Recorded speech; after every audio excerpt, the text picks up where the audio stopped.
Today we are going to recap the Stone Extreme Triathlon. Campy's already heard all about it, so he's just going to sleep through this one. How are you feeling after the race? Just kind of up and down, still, you know, feel some like a deep fatigue or maybe just kind of like feeling tired inside. Mm-hmm. But as you know, I've been, moving and training already just because it helps to keep the hormones in balance and sure we respect the recovery. But laying down on the couch, it's kind of the worst type of the recovery. So you need to keep moving blood and just have no expectations. Don't think about it as training to gain fitness. It's it's moving your body because that's your normal kind of state that you used to, and it's the least stressful state. So Yeah. that's what I'm doing. Yeah. And I guess this wasn't part of our chat, but are you excited to do another one? I am. I actually am. Yeah. When I was doing it and during some of the really tough moments, and we'll get to it, I was just kind of like, I don't think I want to ever do like anything like a sport related, but it went away just like it always does, and then I was actually getting more excited for the next one, and you know the next one will be better in the way that it's more familiar because I've been there for you last year when you raced and I was supporting it. So it's always better to be in the familiar environment and kind of know what to expect. Yeah. This race was very different in terms of like I didn't know what to expect. Everything was new to me, and just kind of like that was exciting, right? To be the beginner mindset again, and just kind of like I don't know what tomorrow is going to bring type thing. Yeah. All right. So a few questions, and this will be, I'm going to ask you questions to help with your race recap. So the first question is, talk about the training that you did the week of the race.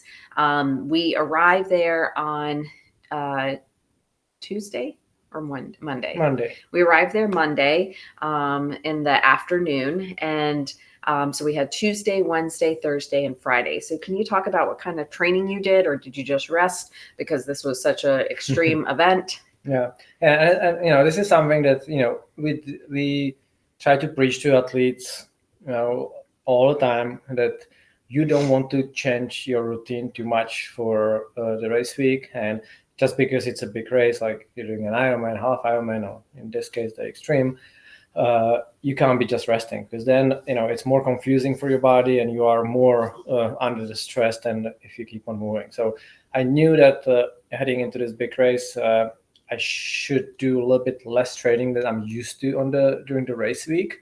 So more like removing the specific intensity and intervals and stuff like that, but still keep moving every day. So when we arrived on Monday, it was a long day travel, going through the night. We left here on Sunday, arrived here on Monday, and I basically arrived in our place towards the evening and just being exhausted. So there was no training there.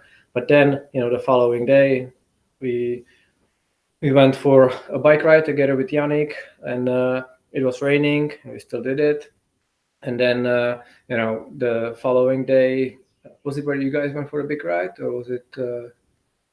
Well, we went for a swim in the morning. For an open water swim in the morning on Tuesday, and then in the afternoon we went for a bike ride. Yeah. So each day was basically pretty much like swim, bike, run. There were some days that I may not do a run, but it was pretty much the Wednesday. I know for sure that it was a bike run and then swim in the evening while you guys were doing the mega ride. And so every day there was a little bit of training and also just kind of like try to rest it out. But it's important to keep on moving. Yep. So on Tuesday you did a 30-minute swim in the morning, and then in the afternoon open water, and then you did a 75-minute bike ride. We were going to ride longer, but it was raining. Wednesday you did an activation run, an hour, about 8 miles, and then we went for a swim, a pool swim in the evening. Mhm. And then on Thursday, when Yannick and I were doing our mega ride, you did an easy spin about an hour, easy jog off the bike, 15 minutes, and then a 20-minute shakeout run, and then Swim. And then on Friday, you did another hour easy bike. Yeah. Yeah. Okay. All right. So next question. Let's see here. How did you manage your nerves before the race? This is something that you've never done before. Yeah. So as you posted that one video as we were walking down to the registration, and I said it. I actually feel nervous, and it's something that I haven't felt in a long time before a regular triathlon, just because everything is so familiar. And sure, I you may feel a little bit kind of like the little nerves from wanting to perform well, but over the years I just kind of learned how to manage that, and so I haven't felt this before, and the nerves were really related to that. I know how like I expect it's going to be hard, and just because of have the experience on riding those mountain passes, when we did our haute route event in France and Alps, and riding some of these big climbs when you did your icon last year, and I did some training there, so I know how difficult it is, and I have to put everything together within the triathlon. I was actually kind of nervous about a swim, just because it's gonna be it's uncomfortable when you are bumping into other people when you can see, and it's a whole other level when it's pitch black. So that was kind of like the nerves. But again, with the like experience of doing a lot of racing over the years, and it started with being nervous before cycling races, and there was just so many. I just kind of learned how to calm myself down, and it was just really short period of time when I was kind of like feeling that nervousness as we were walking down and to the registration and then checking in the bike. But then I was able to kind of like calm myself down, put my mind into the good space, and then I was not nervous at all. Not even in the race morning, I was just completely calm and just kind of like, all right, let's get ready for the battle. Yeah. It's just you can have different tricks and different things how to work it out, and what I know that works pretty well is just kind of like put it into the bigger picture and into perspective. That hey, nobody gives a shit, and there's always like there are much bigger things that people should be nervous about. And like that one, I was joking with Yannick, like just imagine those, like the people in like the medieval days, and when they were getting for the battle, that hey, I'm going to the war. That's what you were thinking about. The chances are that I'm going to get killed. That's what you were thinking about. So when you compare this, like a freaking triathlon to this, is like it's nothing, right? Is that because you saw the castle? Like, there's so many castles around there, it makes you think medieval. Just kind of think like, hey. So next time you're nervous, just remember you're not going to war in medieval times. Yeah, and you are not going to die. Yeah. I also think that it's very important that you and I have been racing for so long, the importance of having a routine and having rituals, because that is just a mental checklist for you. You do a lot of visualization and just relaxing, being by yourself, closing your eyes. That's something that works really well for you, but you have these steps that you follow the day before the race, and that's what works. So that helps with nerves. How did you sleep the night before the race, knowing that you had a 2 a.m. wake-up call? Yeah, so I actually woke up at 1:50 a.m. But yeah, that was something that was also new, and I have never done this before. So I knew that you're not going to get much sleep the night before. And you just have to accept it, instead of just freaking out about it. That just accept it. And sure, you want to make sure that some of the nights lead into the race that you try to get some extra rest and sleep, and which it's difficult when you travel across the time zones and travel to Europe. So it wasn't much that, but the 2 nights before, I slept a lot. I slept, I don't know, it was close to 12 hours, right? It was long, and not everything was just sleeping, but just kind of laying in the bed and just kind of try to be calm and just rest. So the night before, it was, I was kind of like laying in the bed for some time, and then just kind of zoning out, try to sleep, and just kind of be okay with the fact that I'm not going to sleep much. Yeah. Endorphins are an amazing and thing. it's okay. You wake up and, And you're ready for battle. Yeah, I got up and was like, I actually woke up a few minutes before the alarm went on, or like was like checking the time. I was like, okay, makes no sense for me to lay here for 3 more minutes. I may as well just get up. So I start getting ready, and I was totally ready to go. Yeah. I was not sleepy. I was not. Yeah, just felt totally normal. Did you do anything different with your pre-race routine because of the 2 a.m. or did you follow typical steps? Like, were you able to eat? Were you able to drink your coffee? Were you able to, Yeah, it was pretty much the same. I even went for the kind of like the shakeout jog to help me to go to bathroom some more, and yeah, everything was just pretty much the same routine, except it was less stress than in Ironman, where you have like so much stuff you kind of have to do in the transition before and stuff. Because I knew that you are my help, my support. You will give me stuff that I need. I really don't need to do anything. I just went into the transition. Checked the tires; they were still good. I was like, okay, I'm good. You will do the rest for me, and then I lined up, kind of get on board the ferry. Yeah. So, yeah, we woke up a little before 2. We walked down about 2:45. It took about 10 minutes to walk down there. So you really had about 20 minutes to kind of idle time to put your wetsuit on after you checked your bike and just kind of, take your time a little bit. So it wasn't a lot of time, but it was enough time. All right, the swim. How did it feel swimming in the dark? I guess maybe the first question is, what was the water temperature? Was it comfortable? It was on a colder side, but it was very comfortable.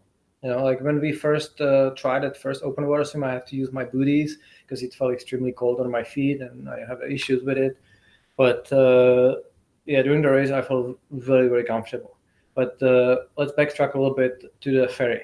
So the energy on the ferry was really interesting. You have some people who like you have all these different personalities, and there's about 130 athletes, so they had two ferries. Yeah. And some of them like want to be chatty and like cheering everybody on, so like it works for them. For me it's annoying. I just kind of want to be with my own thoughts, so we just kind of see like how people are. Like it was like really interesting energy just kind of sitting on that on the boat for like 20 something minutes to get to the other side. So actually it was almost like half an hour, I would say, because then when we got there it wasn't much time to do anything else, and they started the race pretty soon after. It was 4 o'clock, and they first we were just on the shore, and then I was able to just kind of like get my goggles wet, set it up, but was not able to put the water in the wetsuit before like I normally do. Then they let us go in the water like a minute to go, and then the race started. So there was they have like a beam light on the other side of the lake. That's where we were supposed to swim. And side off, there was also like one beam light was shooting towards us, and one was shooting up to the sky. So you could just kind of see that. Couldn't really see that, the one shooting to the sky, but you can see the one it's kind of projecting towards you. And it was interesting. So first we started, it felt like you feel the other people, they are there. But within a few minutes, I felt like, wow, where's everybody? Like felt like I left most of them behind and just kind of focused on my own swim. And I really felt good, and I kept on sighting, and I feel like I'm swimming straight to the light. And all of a sudden there was like the light disappeared. I was like, where is the light? And there's an island with like a castle in front of me. Like, holy moly, I'm not supposed to be here. That's that medieval thinking. Yep. And I knew from the map that I was supposed to be more to the left and kind of almost brushing the other island on my left side. And this was just something that was unexpected. So from that point, I was just kind of like, shit, I'm not swimming the straightest line. And it's kind of like looking at a map, it was more like a bow. So there was some current pushing me to the right. And the tricky part is that anytime you sight, you still see the light. So even if you are kind of like turning around, you still see the light, and you think you are swimming straight to it. And that's the difference. And because you have no other point of reference. Yeah. It's really dark. Throws things off. So the only thing you see, it's one light, but you can see that light from any angle, and you feel like you're swimming to it. Mm-hmm. So that was different, and that kind of just kind of play with my head a little bit. So instead of like, I felt pretty good about swimming the first part of the swim, like feeling strong, feeling meaningful. Every stroke was meaningful, and then just kind of like doubting myself, like, oh, it's not, I'm not supposed to be here. Who knows how much I swam more and stuff like that. So it was just kind of like, but then I just let it go. Like, there's nothing I can do about it. It's a long day, and overall, in the pictures of like in the world picture of how many people started, and I was still okay. Yeah, I think you were seventh or so out of the water, like top 10 out of the I think water. it was 9, maybe. Yeah, so it was still a good swim. Yeah. But these things happen, It and was slower than my typical Ironman, but it's different. You have, like I said, you have no point of reference when you're swimming in the dark. yeah, and I think the big takeaway is, anytime you swim in open water, it doesn't matter what event, open water is very unpredictable. So you can't compare times, and you can never let that time stay with you for the bike. Like, you need to make up for it, or, it's going to run or ruin your day. You just have to you have to accept it, that it's, you did what you could in that moment. It was funny that I had a stand-up paddleboarder with me almost the whole swim. So you would think that you would like nudge me with the paddle, like, "Hey, go to the left." Like, no, I'm just swimming, like at what there. point are they going to start moving you over? Okay, I think this is good. You've hit the island. Let's go back. That's funny. Yeah. So I helped you get out of the water. It didn't look like you were wobbly or anything. You were, I struggled a little bit more with taking off the wetsuit, and it was because I didn't put the water in, so it didn't have that layer of the water where you can just slip it off. Yeah, we did struggle with it. Why I cannot take my sleeve off? Yeah, right? Yeah. So in the transition area for these extreme triathlons, you have a support crew. So that was me. So while I was very, very nervous about being Karel's support crew because I wanted everything to go smoothly, it did not, but we faked it till we made it. And I just was so worried that I wouldn't be there when I needed to be there. So it was very stressful, but at the same time, it just made the day go by so fast, and it made me feel really important. And I loved supporting Karel. It was just so much fun for me and stressful. So I laid out his transition area. Karel has done an exceptional job supporting me at mine. So I just wanted to live up to the expectations or to what he delivered to me. And so I laid out all his stuff. Your gloves were inside out, so we had to turn those around. I had turned on your gadgets, but somehow they turned off. I forgot to turn on your front light, so we had to turn that on. We struggled with your wetsuit. But you were still very calm through everything. And one thing that we've learned with these races is when you have lots of options and you're not sure, to lay them all out so that the athlete can always pick what they want and what they don't want. And so you can see everything. So that's one thing we've learned with these races. So now on to the bike. So the bike was 108 miles. It was 13,000 feet of climbing, 3 mountain passes, Aprica, Mortorola, and Gavia. So how did you mentally approach the bike, knowing that this is going to be a 7+ hour day of riding? And so it was. So first off, I started riding my bike at 5:15 in the morning, which is also new. I don't think I've ever done that. So 5:15 in the morning, I was on the bike and riding away.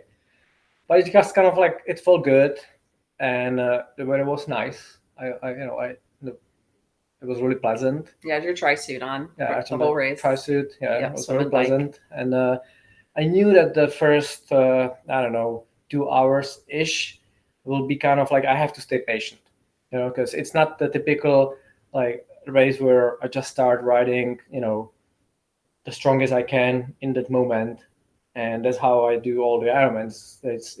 It's never like thinking ahead, like, oh, it's a long day, I should pace it. Just like, what I can do in this moment is just like strong, sustainable effort. But here I knew that because of the magnitude of the climbs, and I know how bad they are, and with the history of me like cramping if I overdo it, I just needed to be patient, and it was just hard. You just kind of like, you keep asking the question, they're like, am I going too easy, or should I be going harder? It's just kind of, and I was riding okay, but it was different. So that was kind of like, I couldn't wait for the big climbs to start. And we were actually gaining elevation from the start. Mm-hmm. So it was never that it would be like easy and waiting for the climbs. You keep gaining, so it started kind of like a flattish, and then maybe like 1, 2, 3%, 4%, and just some rolling, and it was a headwind. So it was difficult, but it was just kind of like gauging the effort was a little tricky. Mm-hmm. And then my Garmin beeped at me, and it was the Climb Pro. Like we have the picture on the screen, like the profile or whatever, and it tells you the distance to the top of the climb, and it says 20 miles. I was like, what the hell? And then you go around the turn, and there is this mega wall. And it was like what, like 18-20%, Yeah, right? it was steep. It was nasty. It went for like, I don't know, what was it, half a mile or that? But it just kind of zap your legs, right? It's to kind of let you know, okay, we're starting. There's no pacing up a wall. No, you just like you maxed up the gears, you stand up and you put in maximum power you can just to kind of keep on moving forward. So that was a nice start to the majority of the climbing. So until that point, I tried to use my aerobars as much as I could to kind of like be in a different position, knowing that I'll be on my hands for the rest of the day pretty much. So the climb started, and yeah, it was so first it was the climb to Africa, which we didn't go all the way to the Africa, just right before, like a mile before the actual town. It was a switchback kind of turn. That's where the Mortirolo climb starts. And it was one of those moments where you are climbing, and it's pretty solid climb, and then you see the switchback and the road goes just so much steeper.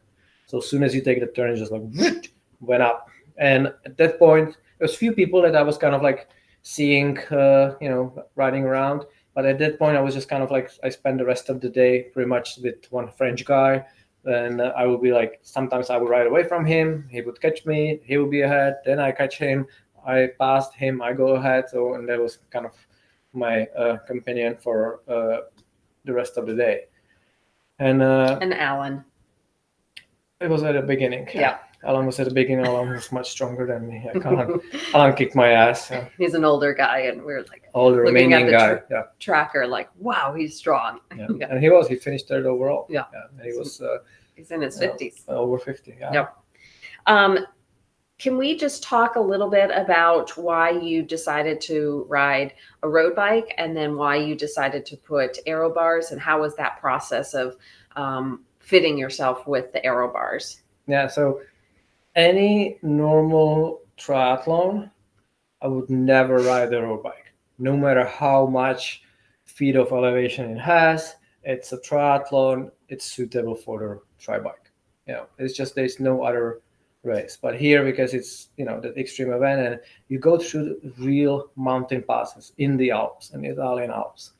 And like I said, the climb was 20 miles long, and then there was another one. It was nasty, and you get these pitches of 18-20%. We're talking about 90 plus minutes of climbing, not just a 5 to 8 minute climb. Narrow roads, tight switchbacks. Whenever you have a switchback, it goes up more. Or some like random steep hills, and the descending. So there was no question in my mind that I'll be riding road bike. But I also knew that I don't want to be just on my hands the whole time. I need to change the position if possible. So like looking at this profile, it was just really difficult to pinpoint, like, do I even need the aerobars or not? But I decided, I'll just put it on for the beginning part, because I can, even if it goes like 3-4%, I can still like be in the aerobars. So and I was glad that I did. So I put the aerobars on my road bike, and it wasn't the typical clip-on when you like clamp it on the bars. Actually, the handlebars that they have a slots there that you can mount directly, with bolts, the aerobars on. So that's what I did. I have to put a different saddle on, and I tinker with a position over a few rides to just try to find. Actually, try like 3 different saddles before I settled on the one that worked well for me, because I needed a saddle that will let me be in the forward position riding in the aerobars, and B, I need a saddle that I can comfortably climb on, that I can sit up and I can have a good hip clearance and tight clearance, and being able to climb. So then, I finally settled on the setup that I had, and I loved it. It was awesome. Yeah. I think that was a good decision. So just my point of view with being a support crew, that every race is different. So just The particulars of this race is that I could be behind him, I could be in front of him, I could stop wherever I wanted. There were 3 aid stations, and athletes could drop off a bag with any fuel or clothing that they wanted. Karel chose to only use one of those aid stations, which was at the top of Gavia, which they discouraged any support crew from driving that It was climb. prohibited. Yeah, because of just the narrow roads, and Yeah. it's just popular for cyclists, and it's very tiny roads. It's like driveway size or Yeah. smaller. Yeah, no, it was basically width of one car. Yeah. And Yeah. it was interesting because it's a popular climb. It's been used in the Giro d'Italia for many years. That's where Andy Hampsten won the Giro d'Italia in 1988 when they have the snowstorm, and it's such an iconic climb. So it's popular within the cyclists. It's also popular within motorcyclists and popular within some cars, like the sports cars. So it actually got pretty busy at some point, Yeah. and you have some people going up, some people descending, and sometimes you have a traffic jam there. And then as you are, towards the top and you are dealing with a higher elevation, there's a snow and there's a melting snow. So it's kind of like a creeks of water going down. So even descending down was really tricky. There was a few times that I was just skidded with the tires, just almost like barely not hitting the car in front of me that suddenly appears there after a switchback. So, and I was not taking any risks, but it was just, just riding pretty control pace, but just didn't want to waste too much time there. And it got iffy a few times. One time it was like you have to basically get to the standstill almost, and because there was one car coming up, the other car coming down, and it just kind of met and left a little place there, and like who's going to do what? Who's going to be backing up, up or down?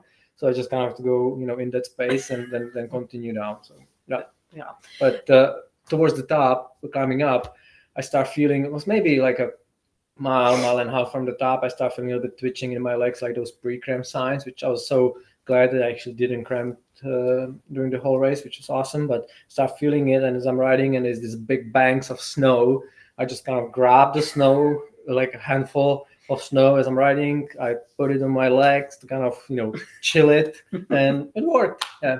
I arrived on the top. There was just a little table with the organizers, which it's just amazing, like what they do, for such a small event. It's not an event like Ironman. We have thousands of participants. It's like 130 people in the between the stone and the approach to stone, and it's just this little table. 3 people there sitting. Check you that you are there. I picked up my bag, get my jacket, and I skipped the gloves. Like I don't need a glove, but got my jacket on, and it's like you feel really really hot climbing up. And it's cold there because there's snow. But then going down, I knew that you can freeze if you don't put those layers on. So I was glad I did that. Yeah. So with me being in the support crew, the difficult thing with this race is that it was point to point. So we had to pack up everything from our Airbnb and take it with us in the car, including my bike, the bike bags, suitcases, Yannick's stuff, because he was helping us out, all the way over to Ponte di Legno for our hotel.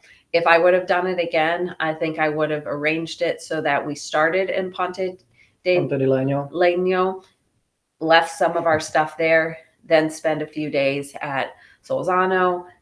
So that way we didn't have everything and didn't have to pack everything up. But so the day went by very fast for me because it just felt like Karel was riding so fast. We would drive somewhere, we would support him, we would lay out all the stuff if he needed anything. He didn't need anything. We'd pack it back up again. And then it's like, where did he go? And we'd be driving forever. And then we finally catch up to him. We got lost twice just because. I didn't know this. Yeah, so we got lost twice, but it was easy to get back onto the main road. And then once we got into the climbs, dealing with other cars like tourists and other people, and then the French team, we always would kind of park in the same area. So we knew that. And it's kind of the cool thing about doing the support in these extreme events, that you get to know the other teams that are like the riders in approximately the same locations that you are. And you get to know them, and they cheer for you, you cheer for them. And it's kind of like, it's a very different vibe. Yeah. So that was cool. So overall, it was a great day. I would say that the hardest part was once we got into the town where you would then be descending back to for T2, trying to find a place to park, and that was a little bit stressful. And then just thinking about now, once we go to T2, now we have to drive somewhere else to T3, 6 miles down the road to then climb the mountain. So there was a few logistics, but we just figured it out along the way. I had everything kind of laid out. If he needed anything, Karel was very organized with what he needed, and I kept everything organized in the car. He didn't have any nutrition prepared. He just told me what he wanted in advance, and I would make the bottles. We bought lots of water, had all the powder that he needed, and gels and bars, and amp for his legs, and his back. So there was like lots of things that if he didn't need. And then when we got into T2, we made the quick decision. I made the quick decision that Yannick would run with Karel. He would take my backpack, which had all the required gear in it, and he could run with Karel as long as Karel needed him. And then hopefully I could finish off with Karel, because I just knew that it would be very good for him to have someone run with him. So when I was waiting for Karel, I set up his transition, laid everything out, what he needed. I knew he was going to change into running gear in the tent. So I had that already in my hand and had everything laid out. Because Karel was in the top 10, there just wasn't a lot of commotion and not a lot of athletes there. So it was a lot easier to kind of take a whole bench and lay things out. And that kind of helped with the transition area. Yeah. One thing that kind of was interesting, how quick the bike went, like at no point I was just thinking like, oh my God, I still have this much left. But like when I was on the top of the Mortirolo, I was like, wow, I just have to descend and then do one more climb. Like, yeah, the climb was still 20 miles, with like, so the climb can be categorized from some point, and it says like maybe 10 miles, but you're climbing for another 10 miles before. But it's just kind of like, oh wow, I'm almost done. Despite it was like, from that point, it was still like 3 hours of riding, but I was like, oh, I'm almost done. And it was just kind of like, that's how I felt throughout the whole day. Like I had no perception of the time, but I didn't feel like I'm there all day. It was just kind of like, it's weird, right? You don't know how long you've been doing it. If you ask me like, so what do you think? How long have you been? I have no idea. No. But you just keep on doing it. And I think the fact that these races start so early and you're finishing such a long bike around lunchtime, that also kind of skews your perception of time. Like, oh, I'm finished with my bike and it's only 12:30. Oh, wait, I have been riding. I've been going since 4 a.m. this morning. How about your nutrition on the bike? Did you have any issues or any struggles with nutrition? Yeah, so typically I don't have any issues with like my tummy digestion or like nutrition. I can pretty much consume anything and I can kind of get away with it, right? But here it was like, for some reason, I just kind of like, I felt like the tummy is not good.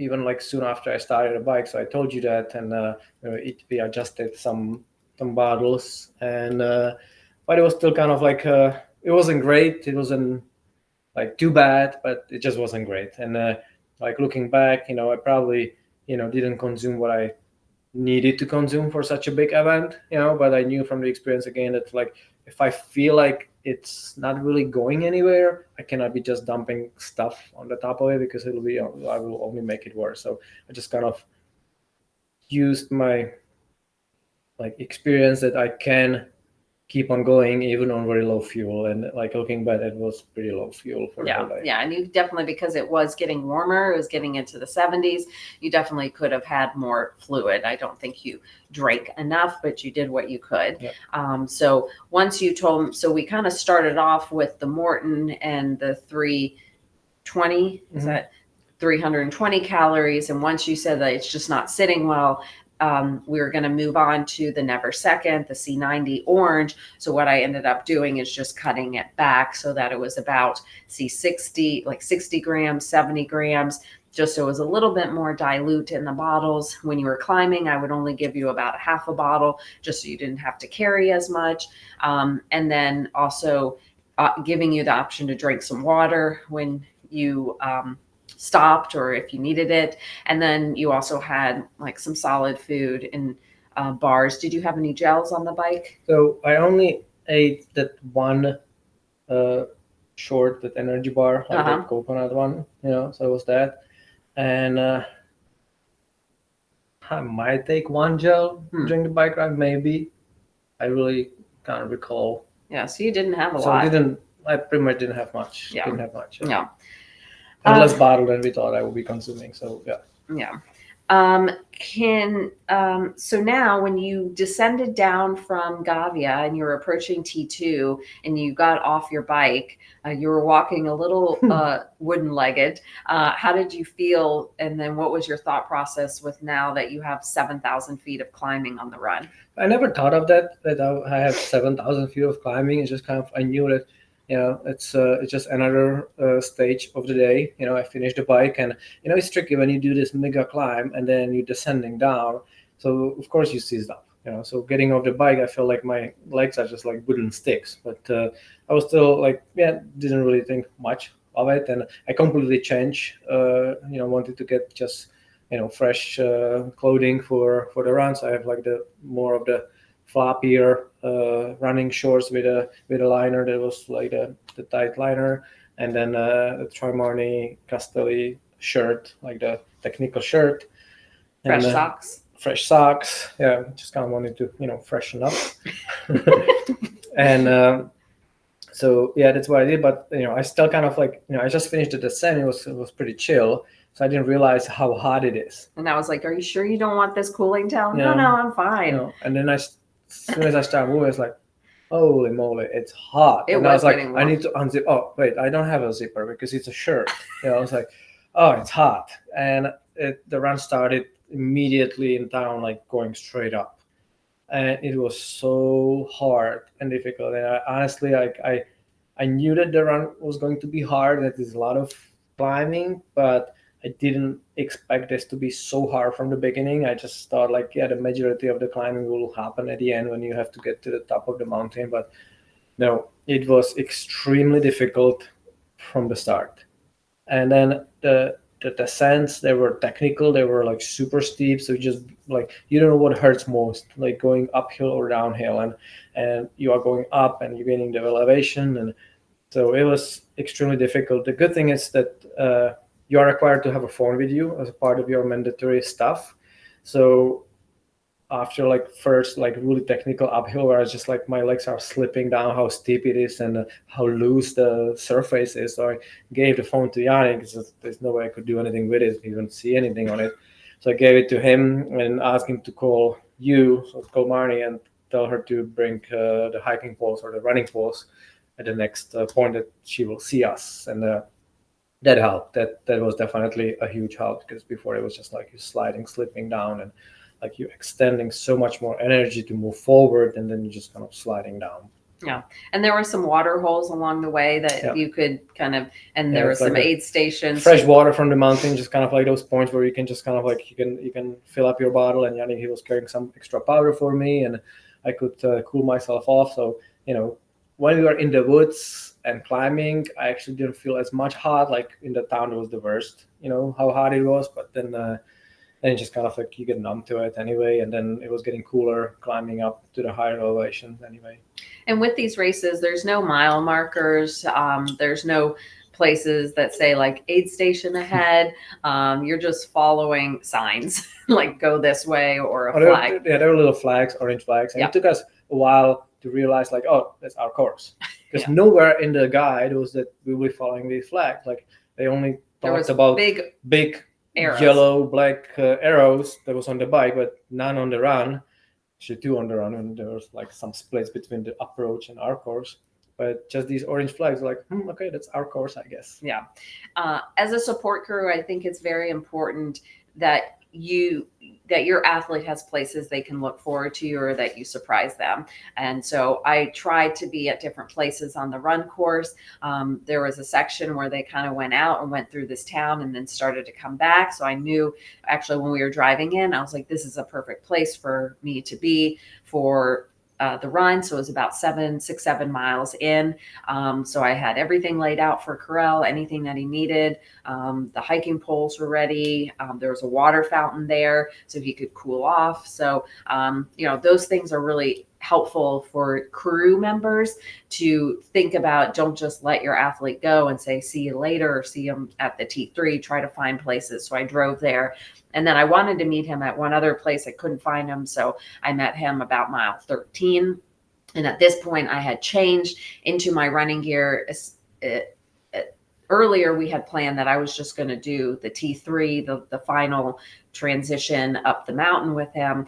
But I was like, hey, if he wants me to be there with him, then I would be happy to do the rest of the race with you. And once you saw me, I asked if you wanted me to run with you, and you're just like, sure. I was out of it for the most part, and I even told Yannick for like, dude, you need to be paying attention where the course goes, because we almost went off course twice, and I was like, I cannot be wasting this energy, and I'm just so like tired that I'm just cross-tied. Like I cannot, like I don't see where the flags are. Just pay attention to it, and he did, and it was good. Yeah. So in some of these races, your support crew can run ahead of you, so that really helps with navigating. But when your athlete is so tired and it takes so much energy to just make these decisions to move one foot in front of the other, having that support crew is really helpful so that they can kind of see which way you need to go. So we got to mile 13. And so at this point, did you feel like you were racing? Like, did you feel that you needed to keep going, or what was your competitive mindset like?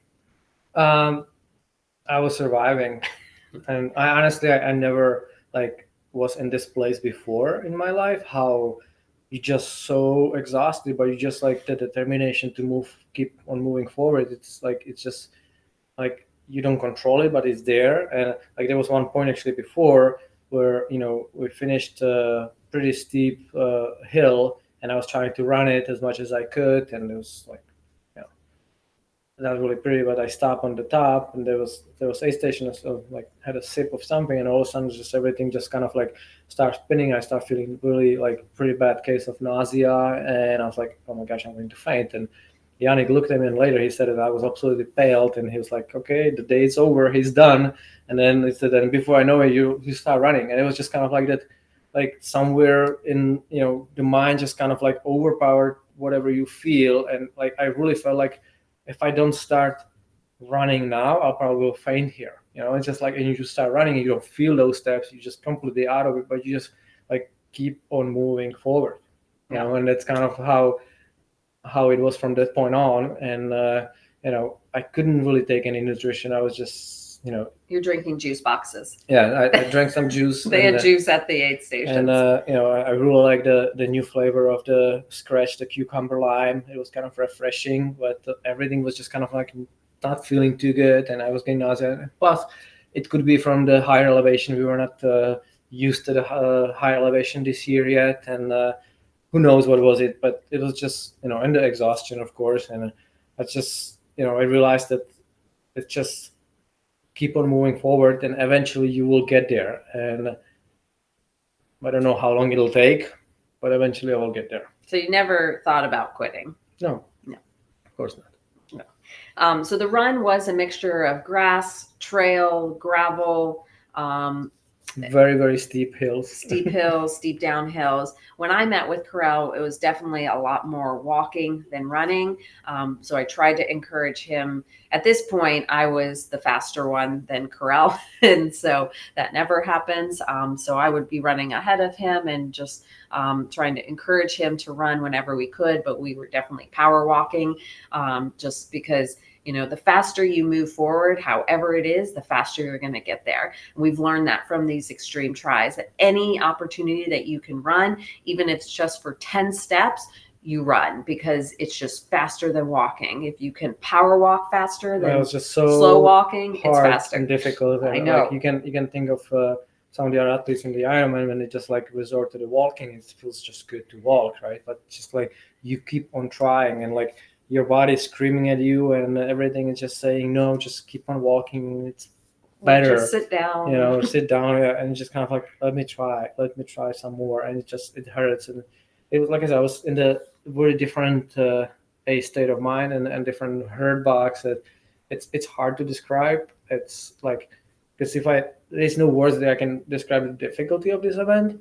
because it's just kind of like you can only put it to things that you are familiar with, so like I can tell you the the amount of feet gain in elevation, and you can put it to perspective what so you may have done the ride, it would have the same elevation, but it's just not the same. You're not doing it in this particular environment, this type of the mountain, the high elevation, the weather changes and all that. Yeah. And during the run, so we had about 6 miles until we got to T3. I never told Karel how many more miles until I knew we were getting close, because I knew at that point it just seemed much more doable. But to say, here we are walking 35-minute miles, and to say we still have 5 more miles, it's just like there's no way we're ever going to get there. But, once we got to about mile and a half left, I was like, okay, we're going to get there. Let's to T3. Yeah, to T3. So then we got to T3. Yannick had driven there. It was about 6.5 miles from the town where we were at before. And this was by the ski resort. And all we had left was to go up a mountain. So one of the most difficult part of the whole run for me was actually running down to the T3. So we climbed up, and then it was just kind of like a small descent on the road. And it was so difficult, and I knew that I have to be running because it's downhill. I cannot be walking. It was our fastest mile that we did. We were like right under 9 minutes. It was the most difficult part of the whole. I was like, I just want to lay down here. And I was like, we have to run. Come on, we can run. We were like, it was just insane. Yeah. So we got to T3. We changed into our trail shoes, which was a very smart decision. You are required to wear your mandatory gear for the run, the whole run, which in other races you just wear it for T3 and above. You grab some soup, I think, or some kind of salty drink at the T3. You don't remember that yellow drink that you had? There was like a hydration drink. Wasn't soup. Okay. I thought it was soup. So you had that. You could have had some deli meats and cheeses, but you didn't want any of that at the aid station. So then we went on and we got into the grass. It was kind of muddy because the snow had melted. So it was kind of like watery, walking mushy. In the creek and the super steep uphill. And then we get to the steepest uphill. I mean, we were on our toes walking up that. So can you just talk about the last kind of mile and a half up the mountain? It was absolutely insane. So 2 days before the race started, the organizers sent the email out and said that the original course needs to be altered because of the snow on the trail. So originally we were supposed to do like 4 more kilometers, and it would be like a trails going zigzag up to that same point. And they decided that those trails are not usable because of the snow. So instead of doing these trails, they just went up straight up. So basically we were under the gondola. And for those who are going to ski to the high mountains, you have the ski slopes that usually just kind of like wind down. And then when you take up the gondola, go straight up. So that's what we basically followed. Like we were underneath the gondola going straight up. It was just absolutely insane. They also suggested that we should get those, I don't know what you call it, those metal spikes that you attach to the bottom of your shoes to be able to make forward progress. And I was like, nah, it's gonna be like, hey. I mean, we were already there. Yeah, we were there. It was like 2 days before. Where would we get it? I was like, oh, we'll be fine. We'll make it. And I wish we had it, but it was absolutely insane. So we started this, extremely steep climb. You are so exhausted. You're moving so slow, and then you start like walking on the boulders, rocks, and loose, and like big holes. I use my poles and it goes down, like the whole thing. And it's just kind of like it was really difficult. Trying to search for the flags. You just search like where do we go? There's no trail. It's just kind of like you crawling up over these boulders and rocks and hoping that you kind of in general direction you're going where you need to go. And then it turned into the snow, and it was kind of like 1 step forward, 3 slides down, and that's how. And like I was so tired at the point, like even to try to use those balls, the way it was so difficult because my hands were tired, my arms were tired, and the pole was going in the snow, just like deep. It was kind of like like icy-ish on the top, but soft melting underneath, and it was difficult. So yeah, the last 0.7 mile took us 48 minutes, which was like, if you would tell me before the race that last K will take me 48 minutes, like, are you freaking kidding me? I can climb the ladder faster than that, right? And what was also insane that like at one point I would look down and you see the, where you started, there's nobody behind us, nobody. There's just no way that anybody can get anywhere close, right? And we weren't catching anybody. And we were not catching anybody either. We were in sixth place.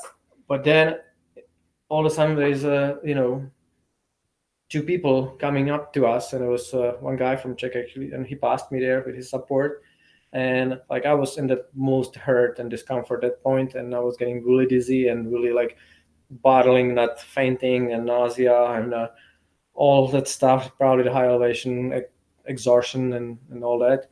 But I still, like, in the moment, like, okay, I need to keep on going. So that's the video that Mari took where you see those three figures on the snow, with the poles, and I'm the third one trying to keep up, but I couldn't, but like you just never stop trying, and it's like I was so in the distress, and then the storm rolled in. Yeah, so we had just gotten through the boulder section and onto the snow. So it was like, okay, we made it through the boulders. Now we're onto the snow. So one foot in front of the other. And now it starts thundering, like big thunder. And lightning. And the clouds start coming in. And then it starts raining. And then it starts hailing. And then you can't see anything. I'm still in the skin suit. No, in the shirt. I'm in a tank top and shorts. Yeah. And it was actually quite pleasant. I mean, I wasn't really getting cold climbing the mountain, but once it started raining and hailing, I was like, we need to put on our jacket. So, and that's why we have this gear. You have the emergency gear, because when you're in these mountains, it can change so suddenly. And it did, because 15 minutes later, it was fine again. And we did not see where we're going at that point. We had no idea where the finish was. Visibility was just like a few feet ahead. So you don't know where those... They even had a rope that you could... Yeah, you can grab on the rope to kind of pull yourself up at some points on the steep parts. And it was just insane. So finally we got to a point where I was able to go a little bit ahead, just because I knew if I could see the finish line and I could tell Karel, he would be more motivated. So at that point we were above the storm. Yes. So we had passed through the storm. I kind of went ahead a little bit. I saw the red carpet and the finish line, and I was like, it's right here. It's right here. You didn't go any faster. I thought you were like going to start sprinting. You're like, okay, great. Good news, Marnie. And then finally, so what did it feel like to cross that finish line? And then how did the organizers make you feel when you crossed that finish line? Yeah, so it's very different than any other races. Like, the organizers really make you feel like you are the champion. You just accomplished something huge, which you did. And everybody gets to lift the tape up. The guy who's greeting you, they give you a big hug, and then, welcomes you there and congratulates you and sends you off to the cabin to get warmer, get some meal and drinks. And so, yeah, it was... So you finished seventh. It was, I finished seventh. It was relief, but I was just kind of like, I don't know what I felt. I was just like, I was so tired and exhausted. I was just glad. Yeah, I was glad that it was over. And I wish I could, and I said, I have to at least smile for the picture, for the memories. But I was so tired, to do anything. But I did smile. I managed to come smile and lift the tape up. But I was just glad that I can finally stop. I don't have to keep fighting with my mind to keep on moving forward. And at this point, we're pretty wet from all the rain, so we needed to get our clothes off. We had checked a bag that they brought to the lodge. At the end, we walk into the lodge, and big applause. There's applause. So everybody who finishes, there's one person of the staff who has a megaphone that announces you. Everybody starts clapping and cowbells. So it just makes everybody feel welcomed. We went upstairs, we changed, and then Karel and I were able to get a meal eventually when he was able to eat, and it was the best soup and French fries I've ever eaten. And you had the schnitzel. And then the next day was the award ceremony. And again, they randomly called out people. So they did recognize the first male and first female. I think only about 8 women finished the race. There was about 20 that started between the both. So some of them did the approach, which was a shorter race, and some did the stone. Then there were no awards for categories. Like they just randomly called people to collect the stone with their name engraved in it, and for each person they have a little story, kind of like how to like welcome you to the stage and Yep. stuff. So Everybody feels the really, same. yeah, everybody feels the same. It's like besides the two people who are the first female, first male, they said it from the beginning. It's like it's not a race. It's like it's a journey, and it truly was. Yeah, yeah. And so that's something that's kind of unique about these races is that, no matter how you finished, if you finished, you are given the same recognition as the first place person. So you aren't any less worthy than the fastest athlete out there. So that's something that's kind of cool because it really is just you versus you out there.